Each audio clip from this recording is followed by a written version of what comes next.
Good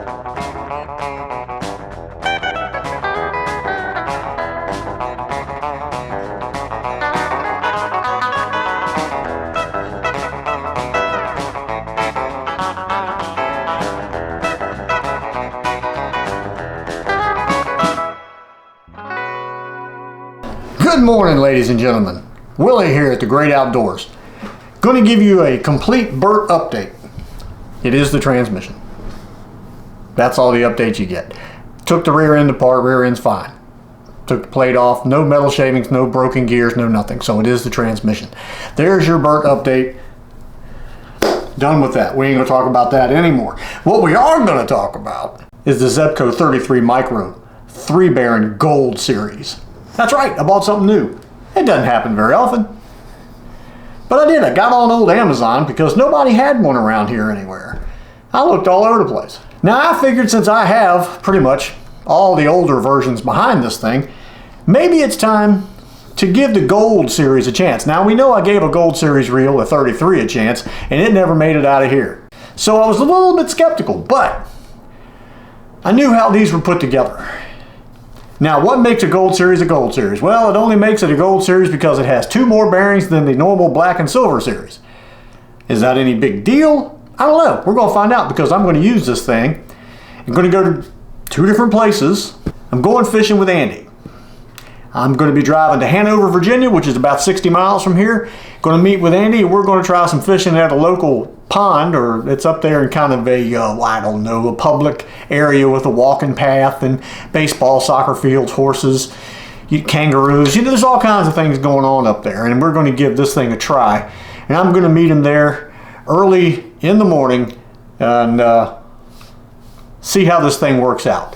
So this video has been like a 3-part series, a 3-part session to try to do it.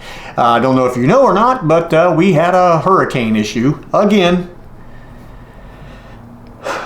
So needless to say, my job kind of had me on standby and waiting for the, the world to come apart, the dams to break, and the water to come in and all that. Now some people, unfortunately, North Carolina, South Carolina, Georgia, Florida, they got hit hard, and our hearts go out to those people. Wish there was some way I could turn back time and take a deep breath and blow that hurricane right back out in the ocean and start it all over again, but we just can't do that. I wish we could, but again, we're thinking about y'all out there. Now, we're going to take this reel, do some fishing, see what we can catch, and I'm going to give you a little rundown on what I think of it. I mean, it really just looks like the original. Not the original, but the Black and Silver Series, which looks just like it other than it being gold. It looks just like it. It has 2 more bearings than the Black and Silver. That's really all it is. But it's $37 on Amazon, and let's find out if it's a $37 reel. I'll see you at the water. All right, let's get all this stuff set up here. This is what takes all the time right here. You want to fish, but it takes 15 minutes to get all the camera stuff right.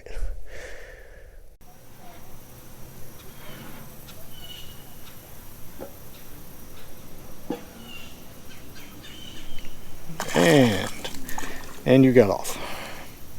That must have been what just hit just a second ago. He's just kind of staked out his little territory right here. I didn't expect him to hit. He caught it on the lift, and I didn't get to set the hook on him. But, hey, at least something hit it. Now, I'm using the line that came on it, which I very seldom ever do. This is a 4-pound line. It's most likely a Zebco, like a Cajun or something like that, which I do not normally use on a rod. I do have a tendency to use the Cajun line for leaders. As a matter of fact, I got a 12-pound red Cajun line on that bullet back there as a leader. Are you kidding me? You can't be the same little old fish you just hit just now. You can't be that hungry. I don't know, this one looks smaller. If they are, they're right here under the pier. I'm not joking. Look at the shape of this fish. Look at that. He is perfectly shaped. If you were going to catch something in the 3 to 5 pound range, you would want him to look like that. Man, perfectly shaped fish. Thanks, fella. I'm pretty sure that this right here means I should probably just go home.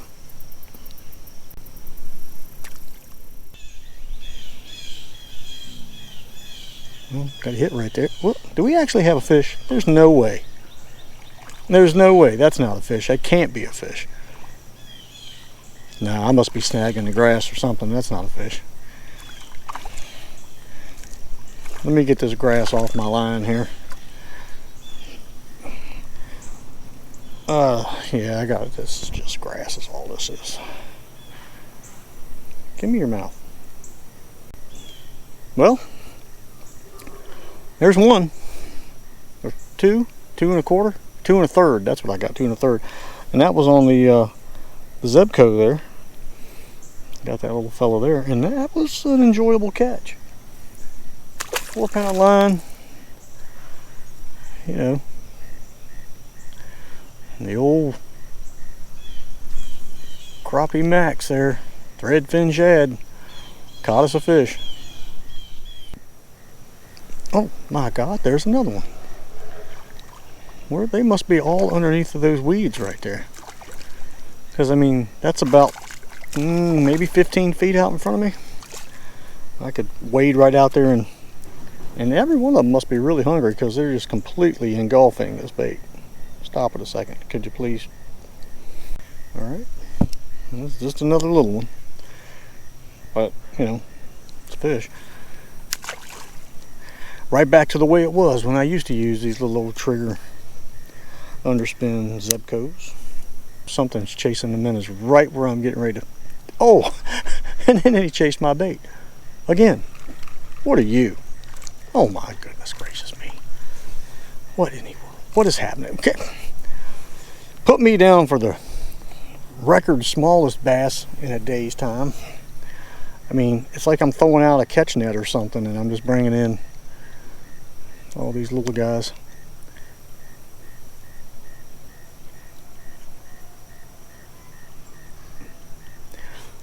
But at least we're catching fish, and I'm not getting rained on. One day, you will be a big one. Stay away from the snapping turtles. There we go again. What is... Oh, he threw it. I mean, threw it back at me. He basically said, "The devil with you, sir." It's all right. If there's 5 there, there's 6. Let's see if I can parallel the bank just a little bit. That's a great cast if I even have to say it myself.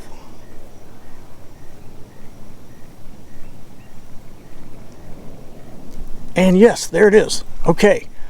Oh, he's got some girth. He's mad. This is great. Just let me get him in. This is, oh, I don't know if y'all can see that tip bending. He is just fighting. Don't get around that limb. Come back over here. I might have the drag just a little too tight. That's a good fish right here. At least the Zebco thinks it is. Yeah, that's not bad, man. He's heavy. He's heavy. He's not huge, but he's heavy. That's got to be what was just chasing them minnows right there. That's a good catch, and it's starting to rain harder. So there you go, ladies and gentlemen. I just dropped the entire fishing rod in the water. The Zebco 33 Gold Micro. It works well. These little guys, I mean, these little guys here make it seem like it's, you know, reeling in sharks and stuff, but this is nice. This is nice. Thank you, sir. Well, good morning, all. We are in a beautiful little place in Hanover, Virginia this morning. We are meeting Andy down here at the little pond, and we're going to see if we can catch a couple things on the Zebco Gold and the UL4 Classic. So we're going oldest to newest. That's kind of what we're doing. Andy's been down here for quite some time, and I think he's caught everything that there is to catch in there, but we're going to re-catch what he's caught. But this place looks really nice. Little pond, cute little pond. Been here for a while. Anyway, let's walk down here and see what we can do. kind of cool. They're actually showing you where the structures are in the pond, which I guess sometimes that can be helpful. 8 fish structures in there, stocked with sunfish, channel cats, black crappie, largemouth, and minnows for them to feed on. That's pretty nifty. That's a nice little setup right there. They actually want you to catch fish. This is one of the probably only places in Virginia where they actually have it set up for you to catch fish. Kind of cool. So did you leave anything for me at all? Good, good, thank you. Catfish, that's what you're going to get. Catfish, that's all I'm going to get is catfish? Well, you know, catfish have their place in the world too. I don't know if I want to set that there. I have a strange feeling that would just roll right off in the water. Let's just set this one down first. And since I already have a bait on here that is like the king of all baits, we'll just cast a few times with this and see what happens. How are you this morning, sir? Doing good. You didn't bring bad luck with you, did you? I don't know. Have you caught anything yet? Tried to catch catfish. You're trying to catch catfish now? Not yet. Okay, well if you haven't caught anything yet, I don't see where I could bring anything any worse. Oh boy. Went to set the hook and yeah, there we go. That's got a little girth to it, whatever it is. Well, at least for a 4-pound Zebco underspin anyway. Right. It could be anything. It could be anything. Well, that's a little bass. Okay, we got. All right, so you did bring some luck with you. We got a little bass. That's kind of weird how pale he is, but I mean, with being down deep like that, that's what they're going to be like. But that's a fish. All right then. See ya. Oh, we're getting somewhere. Okay, we've caught a fish. Inspired me to fish for catfish now. I caught a bass and I inspired you to catch catfish. Because I know I'm not going to catch any bass now. Well, that's what I'll say. A lot of these fish, when it rains hard like this, they'll, for whatever reason, they want to go out deep, and especially with a place that there's no structure around the edge. Yeah. I wonder what their structure is that they've put in here. Is it just I think it's just Christmas trees myself. Christmas trees? That's what I'm thinking. Well, then we're fishing the wrong time of year. Oh. Okay, you need to just cast out deeper. What are we? Oh, a crappie! Crappie? We are going for species today, ladies and All gentlemen. right, multi-species. Okay. So the crappie max threadfin shad. You're already ahead of me. I too. How long have you been? Some catch up to do here. How long have you been here? Yeah, I don't even want to say. Well, I've got all that stuff. Nice in my little car crappie. that you're using. I'm using all the stuff you're supposed to use. Oh, you're going with the stuff you're supposed to use? Yeah, right. You know, in the book. Oh, maybe I need to write a book. Yeah. Somebody here. Whammo! Come on, set the hook. Stop playing. What are you doing? Set the hook. What's the matter with you? What are you waiting on? Oh, That's what I'm waiting on. he had that. Catfish, didn't it? I thought it was a bass, but I could have been wrong. But see, I'm looking right at the sun that's coming off the water. So I knew it was a fish. I've decided that we're going hula popping. And let's just see. Of course, my shadow was on the water. We'll get down here close to the edge as we can get. Just give it a little cast.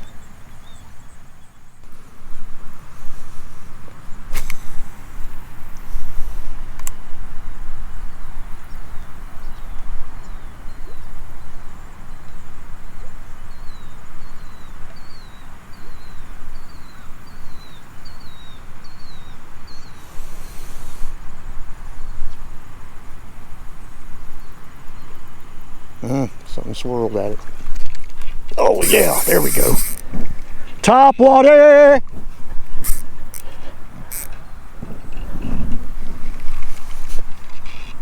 he's under something.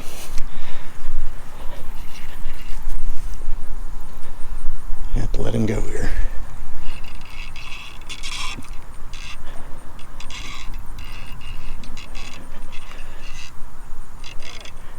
He's under something.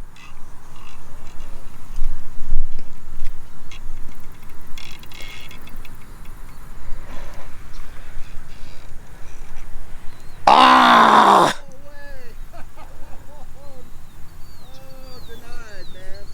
Ah, he broke the line. Oh yeah, that was a nice one. Yeah, that was. Golly, here. He took it in, huh? Maybe I can get it this way. I got my Leatherman if you need it. Has a little bit more strength than the forceps. Either that or just snip this little piece of flesh right here that it's hung up on. Is this a little piece? Yeah. Thousands of geese, they follow me everywhere. Hey everybody, and welcome to outro number 2. That's right, it's the second one.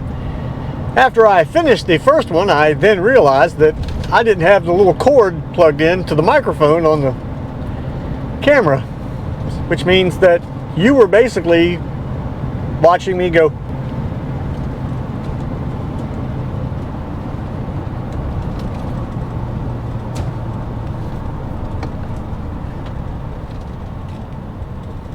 Which just seems stupid.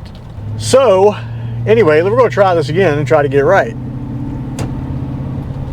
I obviously at this point have left the fishing area there with Andy, which, by the way, I appreciate the invite to that area. That seems like if you can get there early in the morning or do a late afternoon fishing thing there, you can probably have some fun. But midday it was getting so hot. I mean, it's 88 degrees now. The sun was almost over top of us, and they leave the edge and kind of go on out deep, and they weren't doing anything. But I caught the two. I caught one crappie, one bass, and then hooked into whatever that beast was that snapped my line and got me all flustered over there. Andy did pretty good. He caught, I think he caught 2 or 3, and he had one get off or something like that, as I recall. But there are fish in that pond, and there are structures in that pond. I know because I lost a lure on one of those structures, and then I lost a lure on that fish when he broke off, and that really bothers me. I don't know about y'all, but that bothers me. You know, I'm not tickled to death when a fish gets away or gets off, but if he manages to throw the hook or I didn't have a good hook set, that's one thing. But when they break your line and wind up with that lure hanging out of their face, I don't like that. That bothers me for several reasons. One, you lose an expensive lure. Two, you got a fish swimming around out there with a hook in his mouth or a lure in his mouth that may be interfering with his feeding. And then if no one ever catches that fish and at some point that lure or that hook rots through or whatever and the lure floats to the top, well then another fish could bite it and you still got another 2 hooks off that treble hook that he could be or I mean, depends on how many hooks are in his face, I guess. Anyway, I just don't like it. It's not something I care for. Now let's talk about the reel real quick. It is a 3-bearing Micro 33 Gold Underspin by Zebco. It's a $37 reel, and your upgrade are the 2 bearings that are added, because the normal version of that reel just has 1 bearing. So basically you're adding 2 more bearings. Your retrieve is just a little smoother than, you know, what it would be with just the 1 bearing. So that's what you're paying for. In my world, is it worth that? Not in mine. Some people may look at $37 and say, well, that's not a lot of money. But even though $37 isn't really a whole lot of money, to some of us it's a little bit of an investment. I just wanted to have the newest version, since I had all of pretty much the other versions through the years. I wanted to have that newer one, so I went ahead and got it, and I thought there's probably a lot of you out there that might want to know a little bit about it. So here's that little bit I'm going to tell you. It casts really far. It only got snagged twice, and that was because of catching those 2 fish. The line got wedged in between the other layers of line, and you cast about as far as where you set the hook last, if that makes sense. So you just basically have to pull the line loose from that little snag inside on the spool there, and then you go right back to fishing. So it does retrieve well. Drag seems to work pretty well. It's hard after all these years of using spin cast reels, upright thumb driven, and regular spinning reels. When you grab that trigger reel, the difference you're going to have is when you grab the trigger doesn't come all the way back to the rod. Like when you grab the line on a spinning reel to cast, it comes all the way back to the rod. And you seem to have a little bit more control over your cast. So when you cast one of those, your finger is off just a little bit. So you're letting go at a different point, if you know what I mean. So once you get used to that, everything's cool. You don't have a problem with it. But all in all, it's not a bad reel. But for me, I would just as soon buy the lesser version for cheaper and have the one bearing and be okay. Maybe one day down the line, if I felt like it, I would buy the other two bearings and install them, because it's the same reel. It's the same same reel as the Gold. You just don't have those two bearings. So that's kind of up to you. And to be honest with you, I really enjoy using the old ones. That's just the old in me, I guess, coming out. But I enjoy using the old ones. But if you're looking for a decent reel, maybe you're going to trout fish, maybe you're going to bluegill, maybe crappie, you can put that reel on a long fly rod, and you can crappie fish for it, jig around logs and stumps and stuff like that. I've done it. And it's really good when you're pan fishing in creeks, things like that. Put it on a little 5/6 spinning rod. You can cast under things, you can flip it, get whatever. So they're good for that. So is it a bad reel? No, it's not a bad reel at all. It's actually a pretty good reel. But do you want to spend $37? That's what you have to ask yourself. But if you're asking if it works, did it break, did it mess up? No, it did not. It did everything it was supposed to do. So there you go. I just came from a couple of antique stores. Didn't have anything. Then I had to go buy 3 new black hula poppers. Fortunately, up there in Ashland and Hanover, that's where the store is that sells them, that I buy them from. So I'm all stacked and racked, man. I'm ready to go now. I'm stocked and blocked, stacked, and I bought all the stuff I need. I got everything I need to go hit the campground here in the later part of October and maybe do some topwater fishing, and who knows what I'll use next. I don't know. Got no idea. But anyway, thank you guys for watching. I hope you enjoyed this little video. Just a little something about that little Micro Gold. Thought I'd kind of fill in the gaps if anybody had any questions. Anyway, thank you guys for watching. Andy, thank you for fishing with me this morning. I appreciate it. We'll see you on the next one. Whatever that next one may be. I can't begin to tell you how bad I wish my air conditioner worked. It's 91 degrees outside. I'm talking to you guys with the windows up so you don't hear a bunch of air in there. It's hot. I mean, like right now, I'm hot. It's really hot. I need something. I need ice cream or a Slurpee or something, slushy, smoothie, something with E on the end of it. That's what I need.